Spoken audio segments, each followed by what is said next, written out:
दोस्तों, क्या हो अगर दुनिया खत्म होने की 28 साल बाद भी वायरस मरा नहीं हो बल्कि और भी ज्यादा खतरनाक बन गया हो।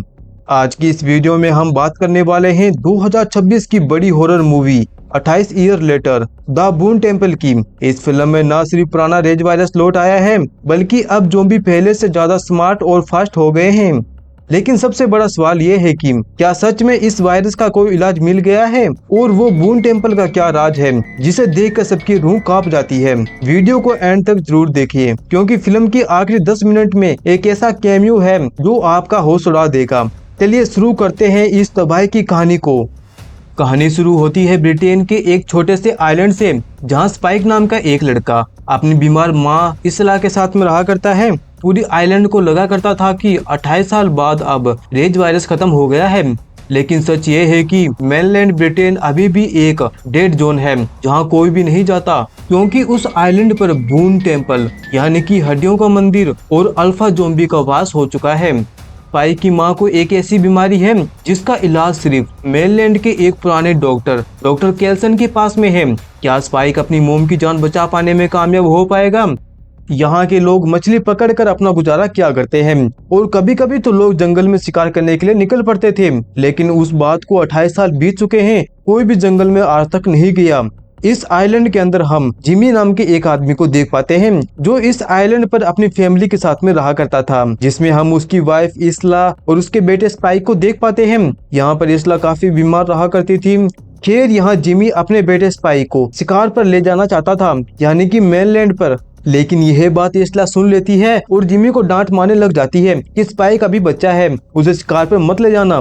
यह देख स्पाइक अपनी मोम को झूठ बोलता हुआ कहता है कि नहीं माँ, मैं शिकार करने नहीं बल्कि स्कूल जा रहा हूँ। इसके बाद में यह बाप बेटे कार पे जाने की तैयारी कर रहे होते हैं। तभी यहाँ पर सैम नाम का एक बूढ़ा आदमी आता है जो उनकी फैमिली मेंबर की तरह ही होता है। इसके बाद स्पाइक अपने पिता के साथ मेनलैंड पर शिकार करने के लिए निकल पड़ता है। उसको देखकर इस आइलैंड के बाकी सभी लोग बहुत ही खुश होते हैं क्योंकि स्पाइक पहली बार शिकार करने जा रहा है। इस आइलैंड को मेनलैंड से जोड़ने के लिए एक रास्ता बनाया गया था जो सिर्फ वाटर लेवल कम होने पर ही दिखाई दिया करता है, और उस साइड होता है ज़ोंबी एरिया जहां पर बहुत सारे ज़ोंबी आउट ऑफ ब्रेक हो चुके हैं। जब तो इस खुफिया रास्ते की वजह से यह आइलैंड सेफ है। फिर जिम्बी और स्पाइक को पता था उनके पास में सिर्फ 4-5 ही घंटे हैं, उसके बाद में पानी का लेवल ऊपर आ जाएगा। उससे पहले हमें घर पे पहुंचना होगा। यह दोनों चलते चलते जंगल के अंदर पहुंच जाते हैं जहां जिमी स्पाइक को एक ज़ोंबी दिखाता है जो कि जमीन पर रेंग रहा होता है। यहाँ पे जिमी स्पाइक को समझाता है यह ज़ोंबी खतरनाक तो होते हैं लेकिन ये सिर्फ रेंग कर ही शिकार कर पाते हैं, ये भाग नहीं सकते। और ऐसी ज़ोंबी की स्किन काफी मोटी हुआ करती है, इसलिए इनको मारने के लिए सिर्फ इनके गले पे ही मारना होगा। जिमी अपने बेटे को ज़ोंबी का शिकार करने का पहला मौका देता है क्योंकि यह उसका पहला शिकार था। यहाँ पर स्पाइक पहली बार में उस ज़ोंबी को मार गिराता है, लेकिन यहाँ पर और भी ज़ोंबी होते हैं जिनको जिमी आसानी से खत्म कर देता है। इसके बाद में यह दोनों आगे बढ़ने लग जाते हैं जहाँ पर दोनों देखते हैं कि काफी सारे जानवर एक दिशा की तरफ भाग रहे होते हैं। ऐसा लग रहा था कि जैसे वे किसी से डरकर भाग रहे थे। यह आइलैंड बहुत ही खूबसूरत था जो कि स्पाइक को पसंद आ गया। यह दोनों चलते चलते एक घर के पास में पहुंच जाते हैं और अपनी जरूरत का सामान ढूंढने लग जाते हैं, लेकिन पूरे घर के अंदर इनको कुछ भी खास चीज नहीं मिलती। ऐसे ये एक रूम के अंदर पहुंच जाते हैं जहाँ पर एक इन्फेक्टेड पर्सन को बांधकर उल्टा लटकाया हुआ था।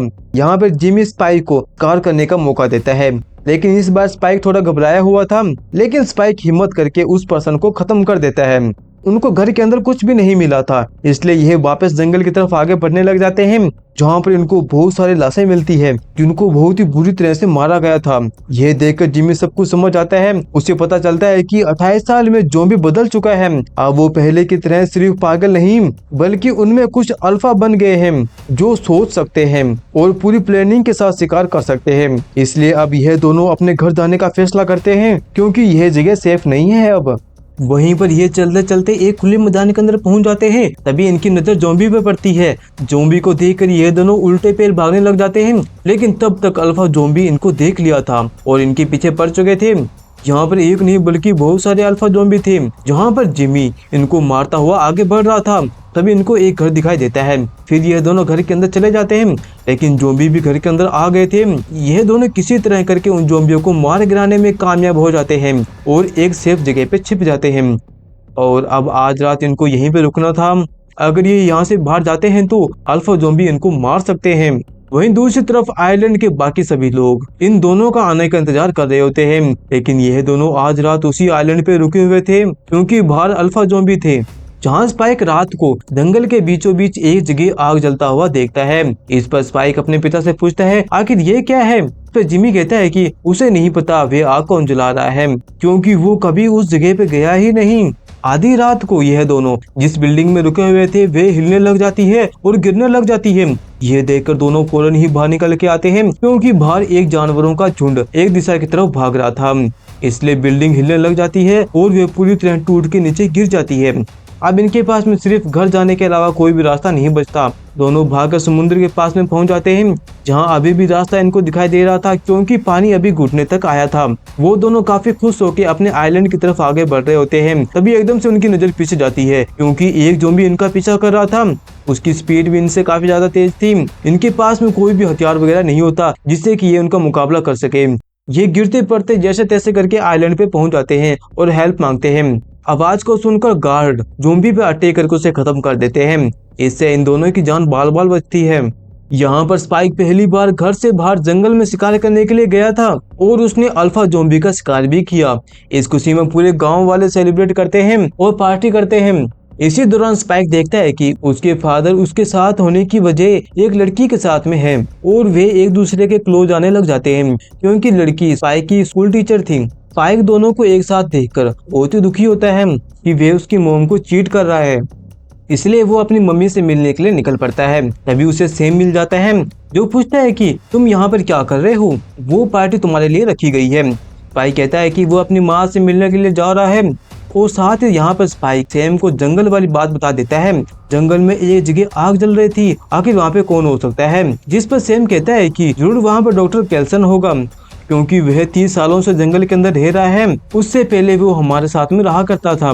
मैं और तुम्हारे पापा इसके बहुत ही अच्छे खास दोस्त थे।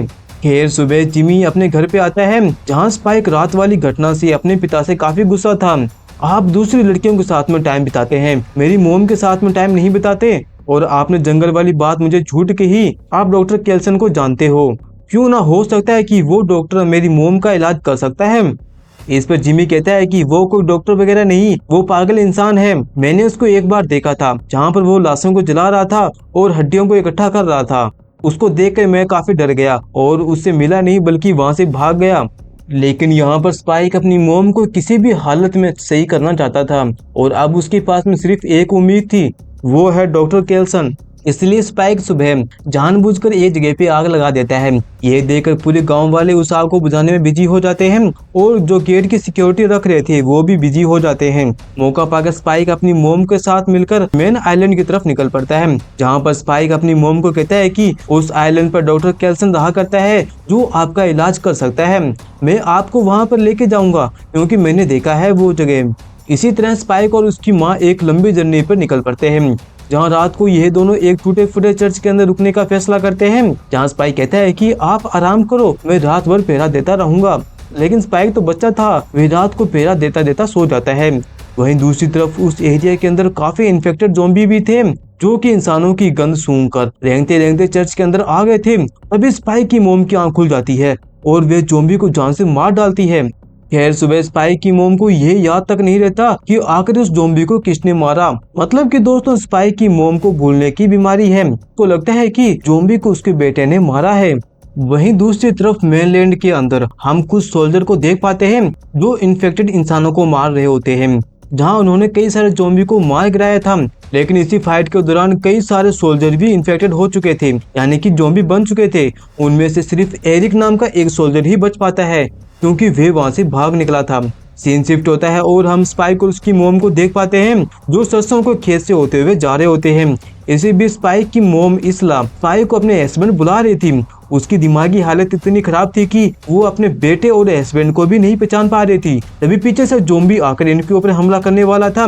ये देखकर स्पाइक बड़ी आसानी से उस ज़ॉम्बी को मार गिराता है, लेकिन उस ज़ॉम्बी के चिल्लाने की वजह से वहाँ पर बहुत सारे ज़ॉम्बी इकट्ठे हो जाते हैं। इससे दोनों माँ बेटा वहाँ से भाग निकलते हैं और पास ही के एक गैस स्टेशन में जाके छिप जाते हैं। लेकिन वहाँ पे चारों तरफ गैस फैला हुआ था और स्टेशन पे ज़ॉम्बी भी आ चुके थे। लेकिन अब तक वहाँ पे वह बचा हुआ सोल्जर एरिक भी आ जाता है। ज़ॉम्बी को देखकर वह गोली चला देता है और वहाँ पर ऑलरेडी गैस फैली हुई थी, तो वहाँ पर एक बहुत ही बड़ा ब्लास्ट हो जाता है जिसमें सभी ज़ॉम्बी मारे जाते हैं। लकीली स्पाइक और उसकी मॉम बच जाते हैं। इसके बाद में वे दोनों बाहर निकल के आते हैं और उस सोल्जर से मिलते हैं जो कि अपने बारे में बताता है। वो मैन स्वीडन से आया है, वो यहाँ पर अक्सर आया करते थे इन्फेक्टेड पर्सन को मारने के लिए, लेकिन इस बार उसकी पूरी टीम खत्म हो गई, सिर्फ वो ही जिंदा बच पाया है। वो यहाँ से बाहर निकलना चाहता है लेकिन उसे कुछ भी समझ में नहीं आ रहा था। खैर कुछ दूर जाने के बाद में यह दोनों एक जगह पर आराम करते हैं जहाँ पर सोल्जर एरिक अपना फोन निकाल कर अपनी गर्लफ्रेंड की फोटो देख रहा होता है। स्पाइक जिसने ये पहली बार फोन देखा था उसको समझ में नहीं आ रहा था कि साला ये जुगाड़ क्या है। इस बच्चे को स्मार्टफोन के बारे में बिल्कुल भी अंदाजा नहीं होता क्योंकि इनको इस आइलैंड पे पूरे 28 साल बीत चुके हैं। उन्होंने बाहरी दुनिया से नाता तोड़ दिया था। यहाँ पर स्पाइक अपनी स्टोरी बताता है। वो अपनी मोम की जान बचाने के लिए मेलैंड पर एक पुराने डॉक्टर के पास में जा रहा है और वही डॉक्टर उसकी मोम की जान बचा सकता है। खैर थोड़ी देर आराम करने के बाद में फिर से आगे बढ़ने लग जाते हैं जहाँ पर इनको एक ट्रेन मिलती है जहाँ पर कुछ ज़ॉम्बी बहुत ही अजीब तरह से चला रहे होते हैं। आवाज सुनकर स्पाइक की मोम को रहा नहीं जाता और ट्रेन के अंदर चली जाती है जहाँ अंदर जाकर जो चीज देखती है एकदम से होश उड़ जाती है क्योंकि अंदर एक इन्फेक्टेड लेडी जो कि प्रेग्नेंट थी और वे एक बच्चे को जन्म देने वाली थी। यह देखकर स्पाइक की मोम बिना देरी किए इंसानियत के रूप में उस इन्फेक्टेड लेडी की मदद करती है जहाँ पर लेडी एक बच्चे को जन्म देती है और यह बच्चा बिल्कुल हेल्दी था, के ऊपर ऐसा कोई भी निशान नहीं था जिससे कि वे इन्फेक्टेड हो, मतलब कि बच्चा नॉर्मल था। इसे देखकर इंसानियत की एक नई किरण नजर आती है। तभी वो इन्फेक्टेड लेडी स्पाइक की मोम के ऊपर हमला कर देती है।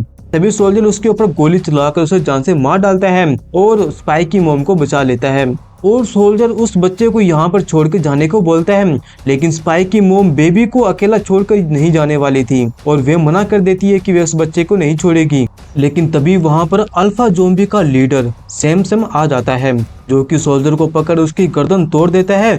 ये खतरनाक मंजर देखकर स्पाइक और उसकी मोम काफी डर जाते हैं और वहाँ से भाग जाते हैं, लेकिन ज़ॉम्बी सैमसन स्पाइक और उसकी मोम का पीछा नहीं छोड़ता और उसके पीछे पड़ जाते हैं।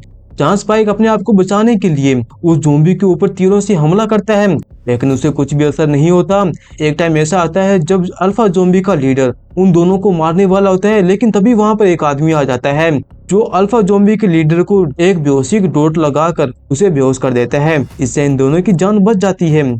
यहाँ पर हमें पता चलता है कि ये आदमी कोई और नहीं बल्कि वही पुराना डॉक्टर कैल्सन होता है जिसको ये लोग ढूंढ रहे होते हैं और वो डॉक्टर यहीं पर रहा करता है। यहाँ पर हमें एक और बात पता चलती है, डॉक्टर अपने फ्रेंड को ना भूल पाए इसलिए वह इसी अल्फा ज़ॉम्बी यानी कि लीडर को सैमसंग बुलाया करता था और वो इन अल्फा ज़ॉम्बी का लीडर है। इसके बाद में डॉक्टर उन दोनों को अपने घर के अंदर लेके आता है जहाँ पर वे अकेला रहा करता था। स्पाइक वो ऐसी जगह देखकर एकदम से दंग रह जाता है। वो पूरी तरह इंसानी हड्डियों से बनी है, यही है द मून टेम्पल। यहाँ डॉक्टर कैल्सन एक बड़ा खुलासा करता है, वायरस इंसानों के दिमाग को खत्म नहीं कर सकता, सिर्फ कंट्रोल कर सकता है। डॉक्टर कैल्सन ने एक ऐसी दवा बना ली होती है जो ज़ॉम्बी को कुछ देर के लिए वापस इंसान बना देती है, लेकिन यह इलाज परमानेंट नहीं है। यहाँ डॉक्टर कैल्सन बोलता है कि वो काफी सालों के बाद में किसी इंसान से बात कर रहा है जो कि इन्फेक्टेड ना है। यहाँ पर स्पाइक सीधे मुद्दे की बात करता है।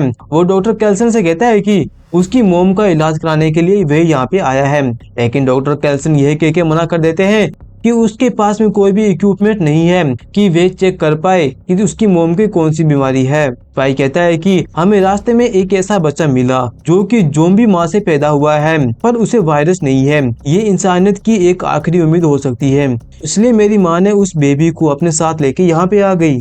डॉक्टर कैल्सन उस बेबी को अपने हाथ में लेकर कहता है कि बेबी को बहुत जोरों से भूख लगी हुई है, उसे दूध चाहिए, वे पानी से ज्यादा दिनों तक जिंदा नहीं रह पाएगी।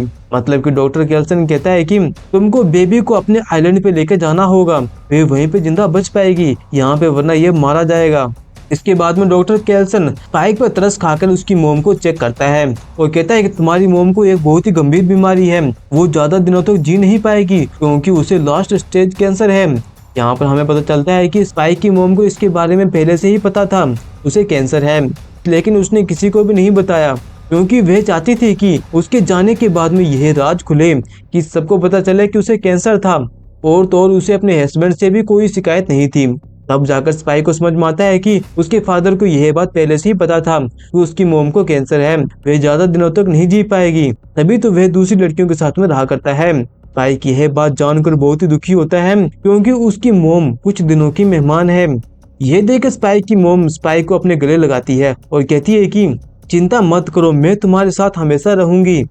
इसके बाद में डॉक्टर कैल्सन स्पाइक की मोम को अपने साथ एक जगह पे ले जाता है और एक एरो से बेहोश कर उसको खत्म कर देता है, क्योंकि वह जानता था उसकी मोम काफी दर्द सह रही है। वह उसे एक आसान मौत दे दिया। इसके बाद डॉक्टर कैल्सन स्पाइक की मोम की खोपड़ी लाकर स्पाइक के हाथों में देता है और कहता है कि तुम उस खोपड़ी को अपनी जगह पे लगा दो जहाँ पर तुम्हें लगता है इसकी जगह होनी चाहिए। यहाँ स्पाइक अपनी मोम की खोपड़ी को सबसे ऊपर लगा देता है।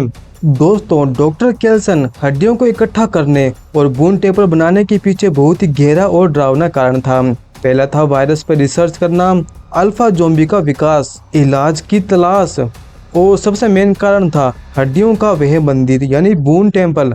बाहर से इतना डरावना दिखता था कि आम लोग और कम समझदार ज़ॉम्बी वहां जाने की हिम्मत नहीं करते थे। वे एक तरह से उसकी लैब की प्रोटेक्शन किया करता था। शॉर्ट में कहे तो वह कोई पागल तांत्रिक नहीं बल्कि एक सनकी डॉक्टर था जो ये साबित करना चाहता था कि मौत के ढेर यानी कि हड्डियों के बीच में से जिंदगी वापस आ सकती है। वह उन हड्डियों पे रिसर्च करके उसने एक ऐसी दवा भी बना ली थी जो कि ज़ॉम्बी को कुछ पल के लिए इंसान में लेके आ सकती थी। लेकिन तभी वहां पर वही अल्फा ज़ॉम्बी सैमसंग जो कि ज़ॉम्बी का लीडर था वह वहां पे आ जाता है और उस ज़ॉम्बी से बचने के लिए यह एक जगह पे छिप जाते हैं। लेकिन वो ज़ॉम्बी बहुत ही होशियार था, इसलिए वो डॉक्टर कैल्सन को पकड़ लेता है और उसे मारने वाला था। लेकिन तभी मौका पाकर स्पाइक उस ज़ॉम्बी को फिर से डॉट गन से बेहोश कर देता है। मतलब कि स्पाइक ने डॉक्टर कैल्सन की जान बचा ली थी। यहाँ पर डॉक्टर कैल्सन स्पाइक को कहता है कि तुम इस बच्चे को बचा सकते हो, अपने आइलैंड पे लेके चले जाओ वरना यहाँ पर यह मारा जाएगा। इसके बाद में स्पाइक उस बच्चे को लेकर अपनी जनरी पर निकल पड़ता है। यहाँ पर उसका मूड चेंज हो जाता है। वो वापस अपने घर पे नहीं जाना चाहता था, वो जंगल में रहना चाहता था। इसलिए उस बच्चे को उस आइलैंड की दूसरी साइड मेन गेट पे लटका देता है ताकि कोई उसे देख ले और उस आइलैंड पे लेके चले जाए। इसके बाद में ऐसा ही होता है, उस बच्चे को उस आइलैंड के लोग देख लेते हैं। इसके बाद में उस बच्चे से उन्हें अंदाजा हो जाता है कि जरूर यह काम स्पाइक का होगा, उसने इस बच्चे को छोड़ा होगा क्योंकि वो ही इस आइलैंड से भागा है। लेकिन जब यह बात स्पाइक के फादर को पता चलती है तो वो उस आइलैंड की तरफ भागने लग जाता है। लेकिन वाटर लेवल ऊपर तक आ चुका था, इसलिए वह काफी दुखी होता है क्योंकि उसे कुछ भी अंदाजा नहीं होता कि उसके बीवी बच्चे कैसे हैं, किस हालत में होंगे। वहीं दूसरी तरफ हम स्पाइक को देख पाते हैं जो जंगल में अकेला बैठा हुआ था क्योंकि वो यहाँ पर अकेला रहना चाहता था, इसलिए वो मेनलैंड के और भी अंदर जाने का फैसला करता है। ऐसे ही 28 दिन बीत जाते हैं जहाँ पर कुछ ज़ॉम्बी आ जाते हैं। ये देख स्पाइक उन ज़ॉम्बी को मार गिराता है। स्पाइक आगे बढ़ता है लेकिन आगे रास्ता बंद था। लेकिन इतने में वहाँ पर कई सारे लोग आ जाते हैं जिनमें से हम एक लड़के को देख पाते हैं जिसने काफी सारे सोने की चेनें पहनी हुई थी और उसका स्टाइल सन 2000 की थी। और यह इस मूवी का विलन होता है जिसका नाम होता है जिमी क्रिस्टल। जिमी वही लड़का होता है जो पहली मूवी में 20 डे लेटर की शुरुआत में बच गया था, लेकिन अब वो एक पागल कल्ट का लीडर बन चुका है। यहाँ पर जिमी ने स्पाइक का निशाना भी देख लिया था, इसलिए वे अपनी गैंग में मिला लेता है। और उसका सबसे बड़ा सपना यह था कि वह सैमसंग ज़ॉम्बी को पकड़कर भगवान बनना चाहता था। वह सभी ज़ॉम्बी के ऊपर कंट्रोल करना चाहता था। अब इस मूवी के पोस्ट क्रेडिट सीन में हम देख पाते हैं, इस मूवी के एंडिंग में हम एक बूढ़े आदमी को देख पाते हैं जो दूर से इस बून टेम्पल को जलता हुआ देख रहा था। यह कोई और नहीं बल्कि यह पहली मूवी का जिमी था। मतलब कि जिम अभी भी जिंदा है और वह पार्ट में आएगा। तो दोस्तों, क्या जिमी वापस आकर इस दुनिया को बचा पाएगा? क्या वो बच्चा सच में इस वायरस का परमानेंट इलाज है? आपको क्या लगता है? कमेंट में जरूर बताएं। अगली वीडियो किस मूवी पे आनी चाहिए वो भी लिख देना। जब तक मिलते हैं अगली वीडियो में, जब तक के लिए बाय बाय।